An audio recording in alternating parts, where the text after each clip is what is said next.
Assembly సమావేశాల్లో భాగంగా pending లో ఉన్న డీఏలను ఎప్పుడు అమలు చేస్తారని బీఆర్ఎస్ నేత ఎమ్మెల్సీ వాణిదేవి ప్రశ్నించారు. ఈ ప్రశ్నకు డిప్యూటీ సీఎం భట్టి విక్రమార్క బదులిస్తూ జీతాలు సరిగ్గా 1వ తారీఖున ఇస్తున్నామన్నారు. డీఏలు త్వరలో విడుదల చేస్తామని హామీ ఇచ్చారు.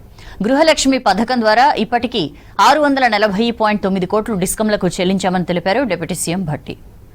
గ్రూప్ 1 అభ్యర్థులు 1:50 నిష్పత్తిలో ఎంపిక చేస్తే ఎస్సీ ఎస్టీ బీసీ మహిళలకు అన్యాయం జరుగుతుందన్నారు ఎమ్మెల్సీ తీన్మార్ మల్లన్న. ప్రభుత్వం పునరాలోచన చేసి యూపీఎస్సీ తరహాలో అమలు చేయాలని కోరారు. ఉద్యోగస్తులందరికీ డిఏలు ఇవ్వాలనేటువంటి ఆలోచనతోనే ఉంది. అస్తవ్యస్తమైనటువంటి ఆర్థిక వ్యవస్థను దారిలో పెట్టడం అనేది ప్రధానంగా మా ముందు ఉన్నటువంటి ఏకైక కర్తవ్యం. ఏ పరిస్థితిలో ఉందనంటే చివరికి ఉద్యోగస్తులకు జీతాలు ఇవ్వలేనటువంటి పరిస్థితిలో కూడా రాష్ట్ర ఆర్థిక వ్యవస్థని చిన్నాభిన్నం చేసి గత ప్రభుత్వం మా చేతికిచ్చింది. గత కొన్ని సంవత్సరాలుగా 1వ తారీఖు నాడు జీతాలు పొందలేనటువంటి రాష్ట్ర ఉద్యోగస్తులందరికీ 1వ తారీఖు నాడే జీతాలు ఇచ్చేటువంటి వ్యవస్థని ఘాట్లో పెట్టి ఈరోజు ముందుకు పోతా ఉన్నాం. అట్లాగే అప్పులకు సంబంధించి అధ్యక్షుడు జీతాలు రాష్ట్రంలో 5,000 కోట్ల రూపాయలు ప్రతి నెల ఇవ్వాల్సిన పరిస్థితి వస్తే చాలా ఆశ్చర్యకంగా వింటే చాలా బాధాకరంగా కూడా ఉంటుంది రాష్ట్ర ప్రజలకు కానీ సభ్యులకు కానీ. జీతాలు 5,000 కోట్లు ఉంటే అప్పులు ప్రతి నెల 7,000 కోట్లు కట్టాల్సి వస్తాం. ఇంతకంటే బాధాకరం ఇంకోటి ఏది ఉండదు అధ్యక్ష. చివరికి ఏ స్థాయికి వెళ్ళామంటే అసలు అప్పులు కట్టడానికి అప్పులు చేయాల్సిన పరిస్థితి తీసుకొచ్చారు.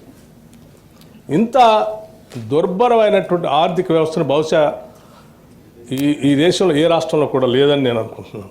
కేవలం 69,000 కోట్ల రూపాయలు ఉన్నటువంటి అప్పుని 7 లక్షల కోట్లకు పెంచి ఆ అప్పు కూడా ఎటువంటి ఉపయోగం లేనటువంటి వాటిపైన ఖర్చు పెట్టి చివరికి కాళేశ్వరం కడితే ఆ కాళేశ్వరంలో ఉన్నటువంటి మేడిగడ్డ అన్నారం సుందెళ్ళ పరిస్థితి ఏంటో ఇప్పుడే స్పష్టంగా చెప్పారు ఇద్దరు మంత్రులు.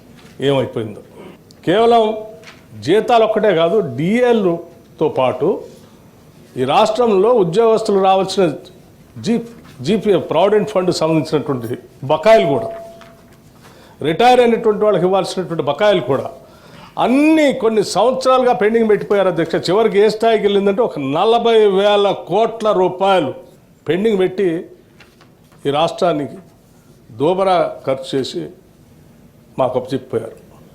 ఈ 40,000 కోట్ల రూపాయల అప్పులు తీర్చే కార్యక్రమంలో భాగంగా పెండింగ్లో ఉన్నటువంటి వాటిని సరి చేసుకుంటూ ముందుకు పోతా ఉన్నాం అధ్యక్ష. జీతాలు ఇస్తూ ఉన్నాం. అట్లాగే డిఏలకు సంబంధించి వారు అడిగారు.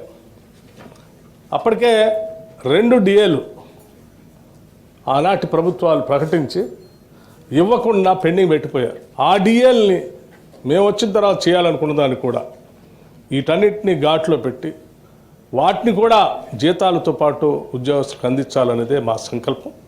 తప్పనిసరిగా మా సంకల్పం, ఎందుకంటే మాకు చాలా చిత్తశుద్ధి ఉంది కాబట్టి విజయవంతం అవుతుందని మేము ఆశిస్తూ ఉన్నాం. కొద్ది రోజుల్లోనే ఆ డిఏలకు సంబంధించి కూడా నిర్ణయం తీసుకొని ఉద్యోగస్తులు శుభవార్త తెలియజేస్తాం.